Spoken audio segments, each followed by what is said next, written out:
वरुड जेप अकॅडमीतील विद्यार्थिनींच्या आत्महत्येच्या प्रकरणात प्रशासकीय कार्यालयामध्ये तक्रारी देऊन 25 लाखांची खंडणी मागितल्याचा धक्कादायक प्रकार उघडकीस आला आहे।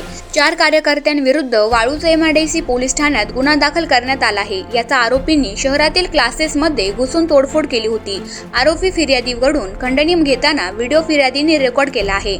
अशोक मोरे, सचिन मिसाळ, रमेश गायकवाड, रेखा वाळहुटे असे आरोपींची नाव आहेत। खंडणीखोरांविरुद्ध आवाज उठवावा। सोनवणे छत्रपती संभाजीनगर शहर हे आशा खंडणीतील सर्वात वेगाने विकसित होणाऱ्या औद्योगिक शहर म्हणून ओळखले जाते।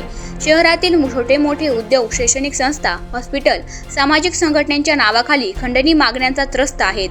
खंडणीखोरांमुळे अनेक संस्था, उद्योग, हॉस्पिटल शहरातून पळ काढत आहे। हा प्रकार थांबला पाहिजे। शहराचे नुकसान होऊ नये यासाठी आज सामाजिक संघटनेच्या नावाने तक्रारी करून खंडणी वसूल करण्याविरुद्ध गुन्हा दाखल केला आहे। खंडणीखोरांना त्रस्त उद्योजक, हॉस्पिटल, शैक्षणिक संस्था चालक यांनी पुढे येऊन खंडणीखोरांविरुद्ध तातडीने संबंधित पोलीस ठाण्यात तक्रार दाखल करावी असे आवाहन निलेश सोनवणे यांनी केले आहे। आवाज जनतेचा या न्यूज चॅनलसाठी प्रतिनिधी संजय निकम। करायचा आहे लाईव्ह कार्यक्रम किंवा आहे कसले आंदोलन, जनसामान्यापर्यंत पोहोचेल आपल्या हक्काचा आवाज। आवाज जनतेचा। बातमी व जाहिरातीसाठी संपर्क करा 86 68 50 08 62।